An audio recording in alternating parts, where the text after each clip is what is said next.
बिस्मिल्लाहिर्रहमानिर्रहीम। अस्सलाम वालेकुम स्टूडेंट्स। आज का मेरा लेक्चर है क्लास 6 के लिए, मैथ्स का यूनिट नंबर 1 सेट्स। और आज मैं आपको इसका दूंगी इंट्रोडक्शन। सेट किसी भी ऐसी चीज़ को जिसमें बहुत सारी चीज़ें शामिल हों, ऑन द होल जब हम बात कर रहे हों किसी चीज़ को लेके, तो हम ये कहते हैं कि ये सेट है। For example,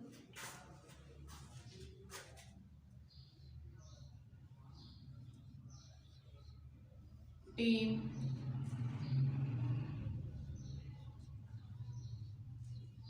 bunch,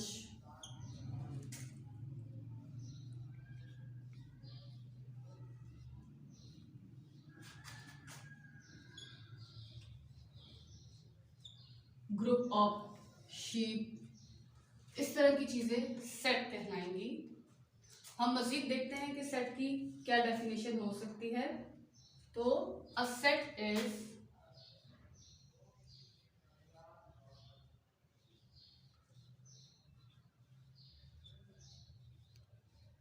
a set represent a collection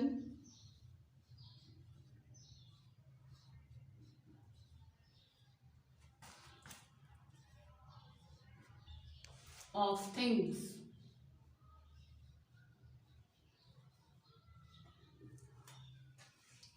इसका जो कॉन्सेप्ट हमें दिया गया था वो दिया था जॉर्ज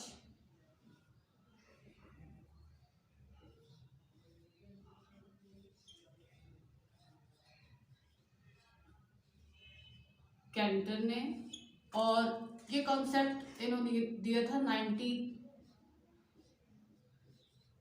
19th सेंचुरी में।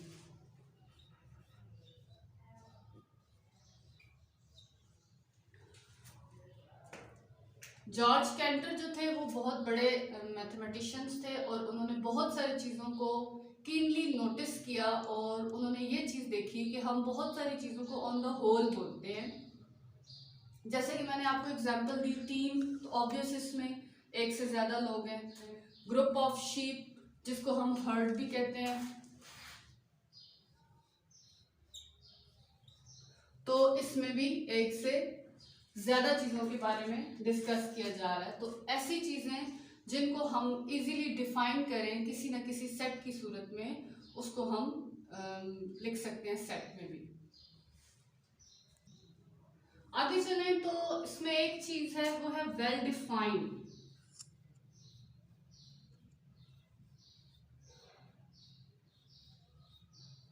यानी कोई भी जो सेट है वो वेल डिफाइन होना चाहिए, क्लियर हो। अब जैसे आपको एग्जांपल दूं कि सपोज मैं कहती हूं कि ए मेरे पास एक सेट है,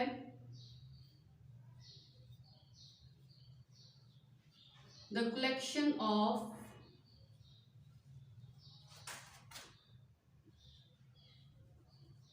ब्यूटीफुल स्टोरीज।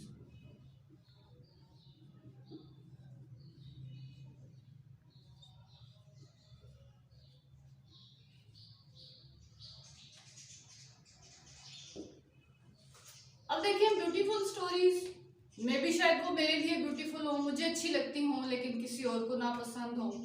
इसी तरह से एक और अगर मैं आपको एग्जांपल दूं,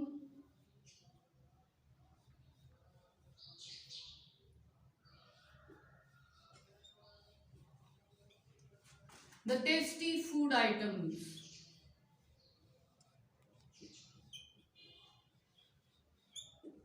तो यहाँ पे भी वही बात आ जाती है कि जो टेस्टी फूड आइटम्स का अगर मैं सेट बना रही हूँ, तो मैं भी शायद वो मेरे लिए तो टेस्टी हो, लेकिन किसी और के लिए टेस्टी ना हो। इसी तरह से आपको एक एग्जांपल और देती हूँ।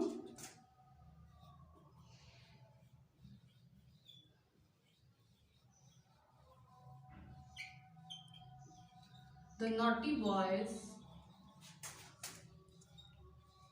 Of the class.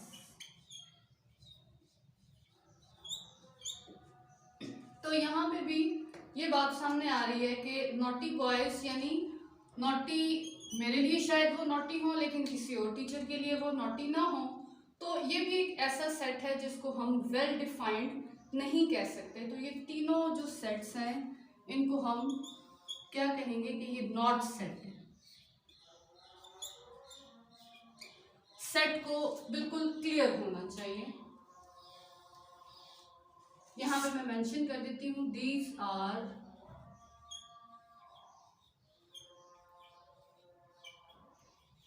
Not well defined sets.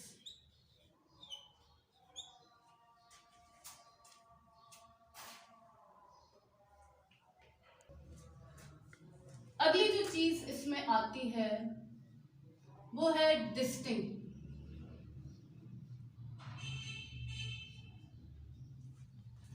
Distinct set इस तरह के सेट होते हैं जिसमें हम ये कहते हैं कि कोई भी एक जो चीज है वो दोबारा रिपीट ना की गई हो।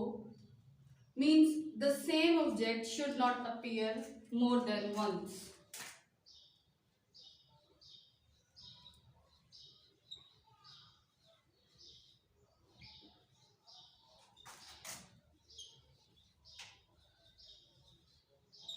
should not appear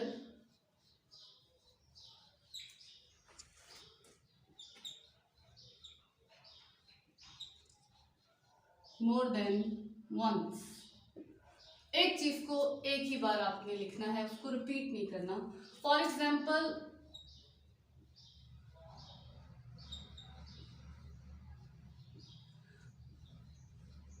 the set of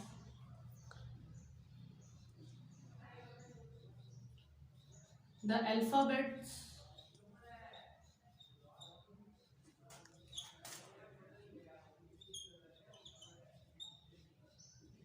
small। तो इसका जो सेट बनेगा उसमें हम S M A L L को सिर्फ एक ही बार रिप्रेजेंट करेंगे। हालांकि वर्ड स्मॉल में 2 बार L आ रहा है, लेकिन हम इसको एक ही बार शो करेंगे। हमने सिर्फ ये बताना है कि स्मॉल जो वर्ड है उसमें कौन कौन से लेटर्स यूज हुए हैं। अब चाहे वो लेटर एक से ज्यादा मर्तबा यूज हो, लेकिन हम यहाँ पे उसको 1 टाइम शो करेंगे, तो ऐसी चीज सेट कहलाएगी। लेकिन अगर इसी को मैं दोबारा से लिखूं और वही वर्ड स्मॉल बट एल को अगर मैं डबल कर देती हूँ, तो फिर ऐसा सेट नहीं होगा। इसको हम नॉट सेट कहेंगे, क्योंकि सेट ऐसी चीज है जिसमें किसी भी चीज की रिपीटिशन नहीं आई, सिर्फ एक ही बार हम उसको मेंशन कर सकते हैं। इसी तरह से स्टूडेंट्स हम सेट को शो करते हैं। कोई भी एलिमेंट अगर हमने शो करना हो कि वो उसका उस सेट में वो एलिमेंट मौजूद है या नहीं है, तो हम सिंबल यूज करते हैं।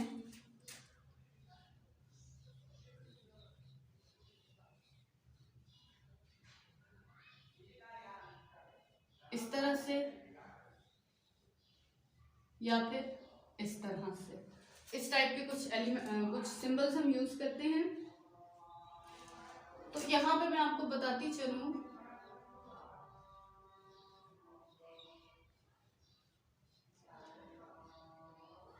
हमारे पास जो फर्स्ट सिंबल है इसका मतलब है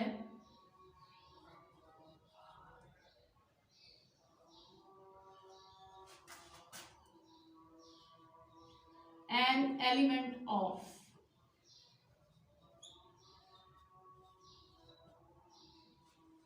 इसके अलावा हम ये भी कह सकते हैं बिलोंग्स टू।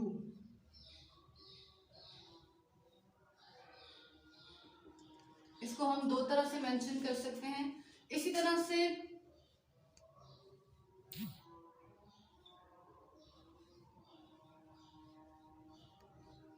जो दूसरा सिंबल है हमारे पास, जिसको हम खुद ही कट कर रहे हैं, तो वहीं से समझ आ जाती है कि इसका मतलब क्या होगा।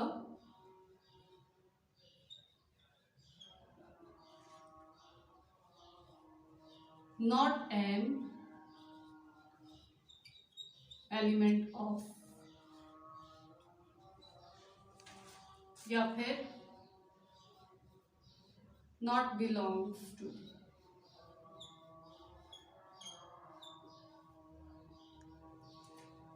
इसकी भी आपको एग्जांपल दूंगी।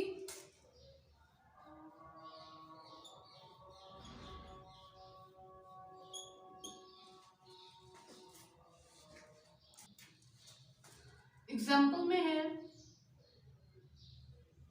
एक सेट लिख रही हूं मैं,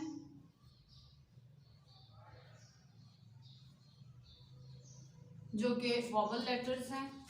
इसी तरह से एक और सेट लिख रही हूं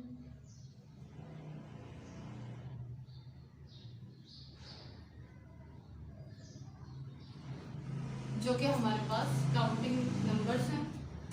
तो यहाँ पे मैं अगर आपसे पूछूं कि F-2 सेट ए, और यहाँ पे अगर मैं आपसे पूछूं 3 सेट बी, तो आप मुझे खुद बता सकते हैं कि यहाँ पे हमसे पूछा गया कि क्या F सेट ए में मौजूद है। तो हम देख सकते हैं कि F जो है वो सेट ए में मौजूद नहीं है। तो यहाँ पे हम कौन सा सिंबल पुट करेंगे, is not an element of, यानी F जो है वो नॉट एलिमेंट ऑफ सेट ए। और इसी तरह से 3 का अगर पूछ रहे हैं तो 3 क्योंकि हमारे पास सेट बी में मौजूद है, तो हम यहाँ पे कौन सा सिंबल पुट करेंगे, एलिमेंट ऑफ सेट बी, यानी कि 3 जो है वो सेट बी में मौजूद है। स्टूडेंट्स, आपको कुछ इंपॉर्टेंट सेट्स बताती हूँ।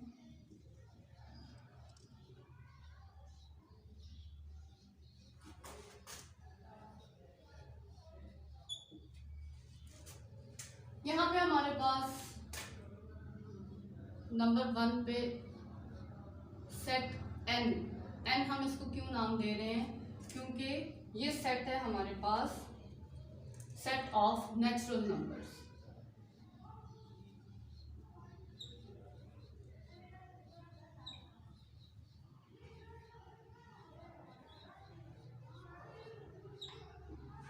ये मैंने स्टेटमेंट फॉर्म में लिखा है। इसी को अगर मैं सेट की फॉर्म में लिखूं तो हमारे पास ये सेट ऑफ नेचुरल नंबर जो है, जो कि n से रिप्रेजेंट हो रहा है, 1 से शुरू होगा, 1 2 3 4 और ये इन्फिनिट सेट। और अगर हम यहाँ पे कुछ मेंशन कर देते हैं तो फिर हमें वहां पे भी बताना पड़ेगा कि फर्स्ट 5 नेचुरल नंबर्स या फर्स्ट 10 नेचुरल नंबर्स। लेकिन मैं यहाँ पे सिर्फ मेंशन कर रही हूँ कि सेट ऑफ नेचुरल नंबर्स, मैंने कोई बाउंड्री नहीं यहाँ पे आपको बताई, तो इसलिए ये इन्फिनिट होगा। इसको हम डॉट से शो कर देंगे। इसी तरह से हमारे पास नेक्स्ट जो सेट है उसको हम W से रिप्रेजेंट करेंगे, और वो सेट है सेट ऑफ होल नंबर्स।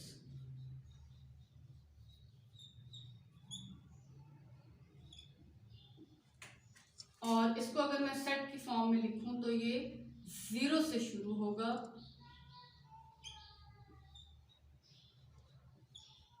और ये भी इन्फिनिटी होगा, क्योंकि मैंने यहाँ पे भी मेंशन नहीं किया। आगे चलें तो हमारे पास जो अगला सेट है उसको हम E से रिप्रेजेंट करेंगे।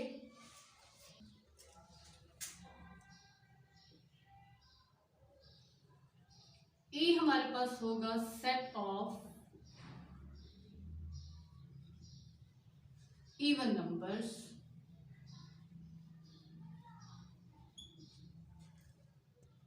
इवन नंबर्स वो होते हैं जिनको हम 2 पे डिवाइड करें तो हमारे पास रिमाइंडर 0 आए, यानी रिमाइंडर में कुछ भी ना हो। 2 4 6 8 10 12 और ऐसे ही ये चलता जाएगा। नेक्स्ट है हमारे पास जिसको हम O से रिप्रेजेंट करेंगे, जो कि कहलाएगा सेट ऑफ ऑड नंबर।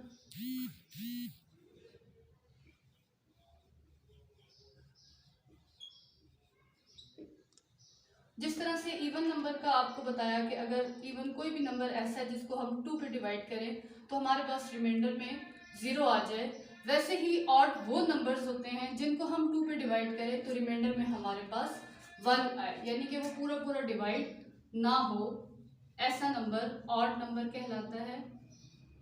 जैसे 1, 3, 5, 7, 9, 11 एंड सो ऑन। नेक्स्ट है हमारे पास अगला जो सेट है उसको हम P से रिप्रेजेंट करते हैं, जो कि है हमारे पास सेट ऑफ प्राइम नंबर।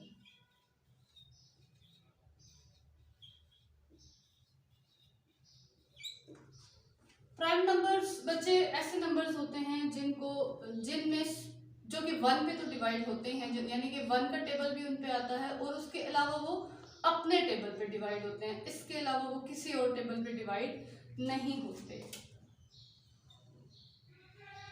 तो ऐसे नंबर्स में आ जाएगा 2, 3, 5, 7, 11, 13, 17, 19 और ऐसे ही हम आगे चलते जाएंगे।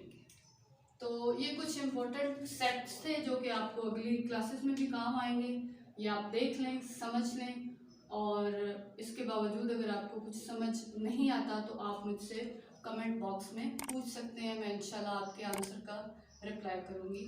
थैंक यू, अल्लाह हाफिज़।